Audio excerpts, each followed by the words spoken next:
বুঝতে পেরেছে সে ব্যাপারে আপনাকে কিন্তু কৈফিয়ত দিতে হবে। আপনি কি তার জন্য প্রস্তুত? একটা কথাই তো যথেষ্ট। আপনি ওয়েলকাম, আপনি এসেছেন আমার মাহফিলে। এখন আল্লাহর পক্ষ থেকে আপনাকে আমার জানানো, এটি আমার বাধ্যবাধকতা, আমি জানাচ্ছি আপনাকে। প্রত্যেকটা অঙ্গ প্রত্যঙ্গের ব্যবহার আপনাকে মানে ব্যবহারের কৈফিয়ত দিতে হবে, কারণ এগুলো সাক্ষী দেবে আপনার বিরুদ্ধে। আপনার মুখে টেপ লাগিয়ে দেওয়া হবে, হাত সাক্ষী দেবে, পা সাক্ষী দেবে। এগুলো খুব সাধারণ কথা। মানুষকে গুছিয়ে আনতে কতদিন লাগে, কিন্তু মানুষ এই এরিয়ার মধ্যে ঢুকবে না, কারণ ঢুকলে তো ঢুকে দেখিয়ে দিতে হয়।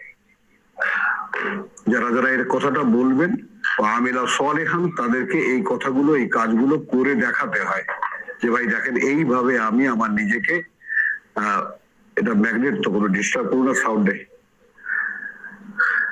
এইভাবে আমি আমার নিজেকে মানে হ্যাঁ এইভাবে আমি আমার নিজেকে গুছিয়ে নিয়েছি।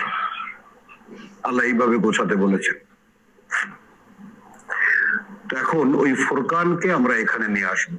একে তো আমরা সূরা বাকারার 6-7 দেখলাম, যে যারা মুখে বলে যে আমান্না বিল্লাহি ওয়া বিল ইয়াউমিল আখির ওয়া মা হুম বিমুমিনিন, এটা তো কোনো হুজুরের ফতোয়া নয়, বা তোমার আমার মতো কোনো মানুষের ফতোয়া নয়, স্বয়ং আল্লাহ বলছেন। এখন একটু কি কাঁপলো না তোমার বুকটা যে কারা এরা? এখানে কোরআনে আয়াত, একেবারে 8 নম্বর আয়াত সূরা বাকারা, ওয়া মিনান নাস ওয়া ইয়াকুলু আমান্না বিল্লাহি ওয়া বিল ইয়াউমিল আখির ওয়া মা হুম বিমুমিনিন।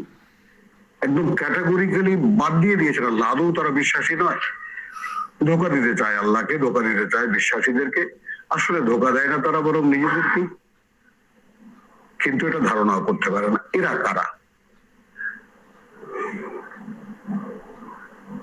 এটা কি একটা দৃষ্টিভঙ্গি না? এটা কি একদল মানুষকে চিনিয়ে দেওয়ার ব্যবস্থা না? এখন আমরা কোরআনে আয়াত পড়লাম সওয়াবের জন্য, আর মানুষগুলো এই যে চোখ দিলেন আমাদেরকে, দেখলাম আমরা সেই চোখে মানুষদেরকে। দায়ীটা কে? দায়ীটা কে? যেখানে মানুষগুলোকে চিনিয়ে দিলেন আমাদেরকে, বিশ্বাসী এরা আর এরা আল্লাযিনা কাফারু সাওয়াউন আলাইহিম আনযারতাহুম আম লাম তুনযিরহুম লা ইউমিনুন। এটা তো পাওয়া গেল জিনিসটা। ওয়া মিনান নাস, মানুষের মধ্যেই আছে যারা মুখে বলে বিশ্বাস করি আল্লাহকে, পরকালে, আদৌ তারা বিশ্বাসী না। এরা কারা? তো কোরআন তো ফুরকান, এটা তো কোনো হুজুরের কথায়, কোনো আল্লামার কথায়, কোনো মুফতির কথায় তো আমরা সত্য মিথ্যা নির্ণয় নেব না।